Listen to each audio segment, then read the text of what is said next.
Assalamualaikum warahmatullahi wabarakatuh.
Nabi Muhammad sallallahu alaihi wasallam dalam sebuah hadis bersabda bahwa salat adalah tiang agama.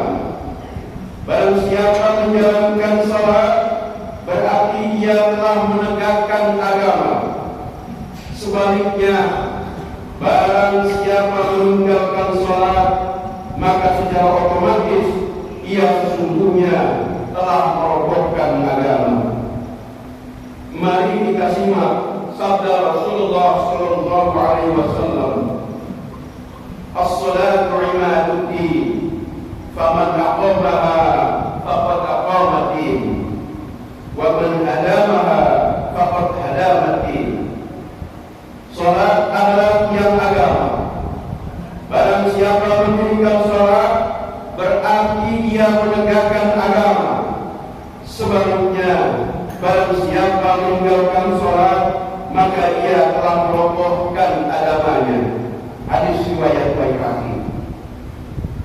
Karena sholat adalah tiang agama, maka kita wajib untuk menegakkannya. Jangan pernah ada dalam pikiran kita untuk meninggalkannya. Kenapa? Sebab barang siapa meninggalkan sholat, maka ia akan mendapatkan siksa yang teramat pedih. Saya ingat sebuah kisah yang memilukan tentang siksa orang yang meninggalkan sholat, sebagaimana terdapat di dalam kitab Al-Jawahir. Dalam kitab itu Ibnu Hajar Al-Asqalani menceritakan bahwa ada seorang yang meninggal dunia, sementara saudara laki-lakinya ikut serta dalam upacara penguburannya. Ketika jenazah si fulan itu dikubur, sebuah kantong uang terjatuh dan masuk ke dalam liang kubur. Pada waktu itu saudara laki-laki si fulan yang meninggal dunia itu tidak sadar bahwa kantong uangnya telah terjatuh. Ketika saudara laki-laki si fulan yang meninggal dunia itu telah pulang ke rumahnya, dia mencari keberadaan kantong uangnya. Saat itulah ia ingat bahwa kantong uangnya telah terjatuh ke dalam liang lahat. Ia pun merasa sedih. Akhirnya secara sembunyi-sembunyi ia menggali ekor tadi untuk mengambil kantong uang tersebut. Tetapi ketika kuburan itu digali, tiba-tiba kelihatan api keluar dari dalam kubur. Kemudian ia sambil menangis segera menemui ibunya dan menceritakan apa yang telah dialaminya. Ia bertanya kepada ibunya, "Mengapa terjadi demikian, Ibu?" Sang ibu menjawab, "Saudaramu itu sering bermalas-malasan dalam mengerjakan sholat dan selalu saja mengqadha sholatnya." Cerita yang disampaikan Ibnu Hajar Al-Asqalani tersebut ternyata mirip dengan kisah nyata yang terjadi di Oman. Diceritakan bahwa ada seseorang yang terbiasa meninggalkan sholat. Malam ia mengalami siksaan yang sangat pedih. Seorang pemuda berusia 18 tahun meninggal di salah satu rumah sakit Oman. Jenazah pemuda tersebut digali kembali dari kuburnya setelah 3 jam dimakamkan, yang disaksikan oleh ayahnya. Pemuda tersebut meninggal di rumah sakit dan setelah dimandikan, ia dimakamkan secara Islam di hari itu juga. Tetapi setelah pemakamannya, ayahnya merasa ragu atas diagnosis dokter dan menginginkan anaknya untuk diidentifikasi kebenaran penyebab kematiannya. Seluruh kerabat dan temannya pun terkejut saat mereka melihat kondisi mayat pemuda itu. Mayat itu begitu mengenaskan meski baru 3 jam dikubur. Wajah dan rambutnya tampak keabu-abuan seperti orang yang sudah tua. Selain itu, tampak jelas siksaan dan pukulan yang amat keras dengan tulang berulang, kaki dan tangan yang hancur. Seluruh badan dan mukanya memar, matanya yang terbuka seakan memperlihatkan ketakutan, kesakitan, dan keputusasaan. Darah yang begitu jelas menandakan bahwa pemuda tersebut sedang mendapatkan siksaan yang amat berat. Konon, menurut ayahnya, anak tersebut tidak pernah mengerjakan sholat fardu. Demikianlah kisah pedih orang-orang yang semasa hidupnya meninggalkan sholat. Hadirin sidang sholat Jumat rahimakumullah. Di akhir khutbah ini, mari kita menundukkan kepala kita seraya berdoa semoga Allah Subhanahu wa taala memberikan kita sifat istiqomah dalam menjalankan sholat. Tentu doa ini tidak hanya untuk kita, tetapi juga untuk anak cucu kita. Semoga mereka menjadi generasi yang tekun menjalankan sholat sebagaimana doa yang tercantum di dalam firman-Nya. Rabbi ja'alni muqimas sholat wa min dzurriyyati Rabbana wa taqabbal du'a. Ya Tuhanku, jadikanlah aku dan sebagian anak cucuku orang yang tetap melaksanakan sholat. Ya Tuhan kami, perkenankanlah doaku. Quran Surat Ibrahim ayat 40.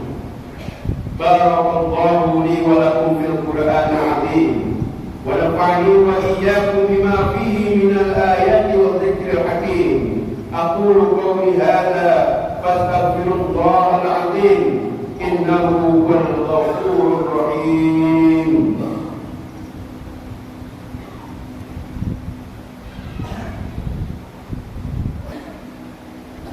Alhamdulillahilladzi amarna bil i'tisam bihablillah.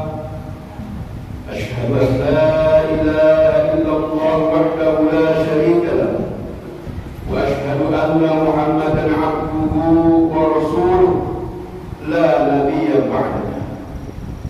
Allahumma shalli 'ala Muhammad wa 'ala alihi wa sahbihi wa man tabi'ahum. Amma ba'd. A'udzu billahi minasy syaithanir rajim. Bismillahirrahmanirrahim. Inna Allaha wa malaikatahu yusholluna 'alan nabi. Ya ayyuhalladzina amanu shallu 'alaihi wa sallimu taslima. Allahumma salli 'ala Muhammad wa 'ala ali Muhammad kama shallaita 'ala Ibrahim wa 'ala ali Ibrahim wa barik 'ala Muhammad wa 'ala ali Muhammad kama barakta 'ala Ibrahim wa 'ala ali Ibrahim innaka Hamidum Majid. Allahumma ighfir للمسلمين والمسلمات والمؤمنين والمؤمنات الأحياء منهم والأموات إنك سميع قريب مجيب الدعوات. اللهم اغفر لنا ذنوبنا وذنوب والدينا وارحمهما كما ربيانا صغارا. ربنا اغفر لنا ولإخواننا الذين سبقونا بالإيمان ولا تجعل في قلوبنا إلا للذين آمنوا ربنا إنك رؤوف رحيم. ربنا ظلمنا أنفسنا وإن لم تغفر لنا وترحمنا لنكونن من الخاسرين. ربنا آتنا في الدنيا حسنة وفي الآخرة حسنة وقنا عذاب النار. عباد الله، إن الله يأمر بالعدل والإحسان وإيتاء ذي القربى وينهى عن الفحشاء والمنكر والبغي لعلكم تذكرون. فاذكروا الله العظيم يذكركم واسألوه من فضله يعطيكم ولذكر الله أكبر. أقيموا الصلاة.